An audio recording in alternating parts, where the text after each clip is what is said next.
Over the years, our family's had its share of health problems. So prescriptions are a part of our life. Before we went to the big box store. We both thought it would help us save. But with the long lines and impersonal service, filling prescriptions became a chore.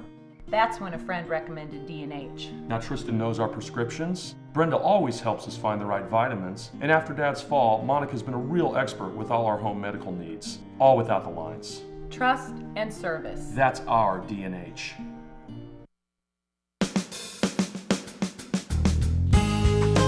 Good morning and welcome to Radio Friends on this Thursday, July 31st. Going to talk a little bit about gardening and then show business. Let's start first of all with ADAM SAUNDERS, Columbia Center for Urban Agriculture. Welcome to Radio great Friends. To be here.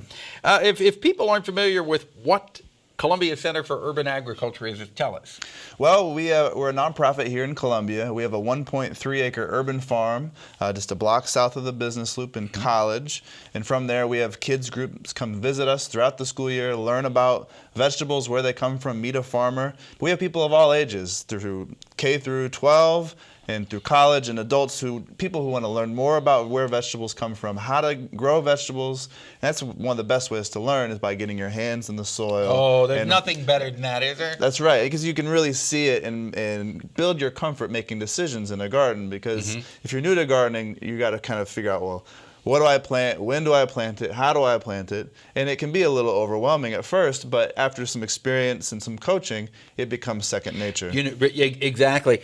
But one of the most exciting things about the garden, besides harvesting, is putting those seeds in the ground and then watching the little sprouts come up and start to grow. Absolutely, absolutely. That's the optimism of gardening. And there's always a big push in the spring by people to really get their gardens planted. And this time of year when it gets hot, is you got to really think of it as a marathon, because you got to come out and you got to keep it well weeded. You have to water, you have to harvest, and keep up with it. And be thinking about the fall, because fall season is coming along down not too far from now. Oh, so let's not talk about that. Getting things started now is a great way to make sure you have a good amount of produce available in that fall season. But when you think about putting one little seed in the ground, and from that little seed grows this plant, which produces maybe 50 to 100 different pieces of vegetable there that you can consume yourself, or you can give to the food bank or to people who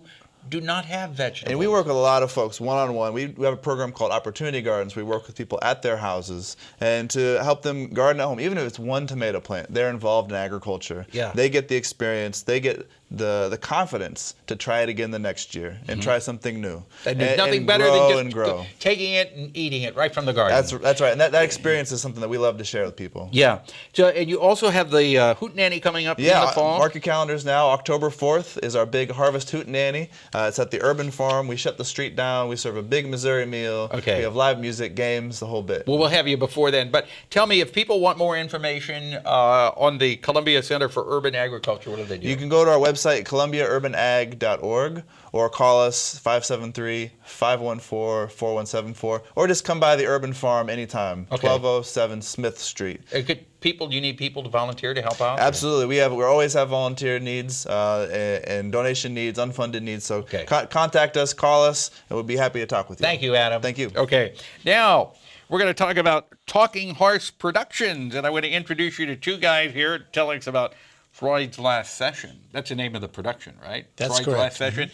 Addison Meyer, welcome to Radio Friends, Addison. Thank you. And Aaron Krawitz. It's a pleasure to have both of you. Pleasure to be here. Now, Addison, you are Freud.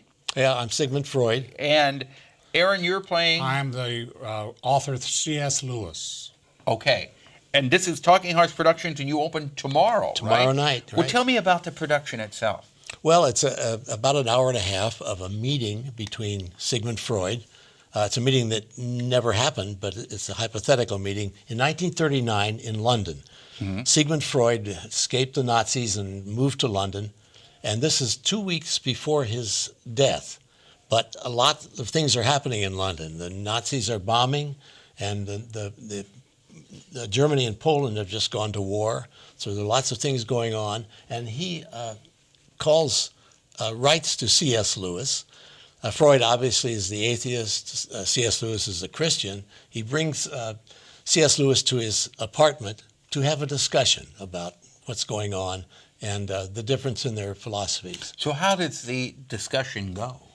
Well, it goes quickly, and with some humor, and with lots of things happening to Freud. So is this the whole play, pretty much, the discussion? Yes, you see, Lewis, into his 30s, Lewis was an atheist.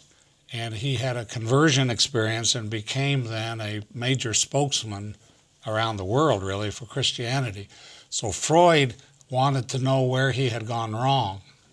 So he Freud had gone wrong. Where Lewis had gone wrong. Lewis had gone wrong. Yeah, Freud says, you used to think for yourself and, you were a nice atheist and now you've become a Christian. What happened?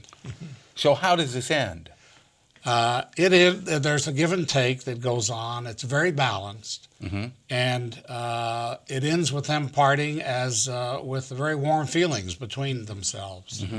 Are you two the only two in the production? Yes, it's a two-man, one act. Yeah. This is the fourth one that we've done, fourth show. Only the first one at Talking Horse. Now I want to put in a plug for Ed Hansen. He's great, isn't he? He's a great guy, and he's doing a terrific job at Talking Horse Theater. He is. Yeah. It's on St. James Street, just a block over from Orr Street, and it's a wonderful little space to watch theater. And to work in. How many people can you accommodate? There's room for 70. For 70 people. And this production would be somewhat of an intimate production, is it not? Yes, absolutely. So you two are just the two of you conversing. Do you make any reference to the audience at all, or is it just between you two? It's just between us two.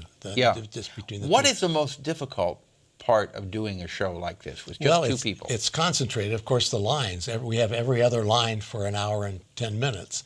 So learning the lines and getting it right and rehearsing enough so to make it look easy. And that's, of course, the secret of acting. But we've done that, and we're ready to open, and we're having a good time. We're being well hosted by Ed and the Talking Horse. Yeah. And we run this Friday and Saturday and Sunday, Friday and Saturday evenings, Sunday matinee. Okay, the Friday and Saturday evenings, what time? 7:30. 7:30, and the Sunday matinee? At 2 o'clock. Okay, and are you running again next weekend then? The following weekend, the same schedule. Okay, so if people want to get tickets in advance, how do they do that? You can do it either by calling a reservation number, 573-268-1381, or you can do it through a website through Talking Horse Theater on the web. Okay. If you Google Talking Horse, it'll show you how to buy tickets. And you can buy your tickets on the web. Correct. You can buy them online. It's a very nifty service he subscribes to. Thank you so much for coming by, Aaron and Addison. It was a pleasure having both of you on the show. Now, Aaron, you've been on before. Addison, I think this is just your first time on Radio Friend. Yes, it is. Yeah, on Radio Friend. But I remember watching you years and years ago doing those Westlake commercials on television. I did, yes. Many years ago. We won't say how many years. We're out of time for today. The dog's dead. Let's put it that way. Our director, Travis McMillan, audio, Pat Akers, floor director, Lowell Thomas, and our assistant producer and guest coordinator, Uncle James Mauser. Bye-bye.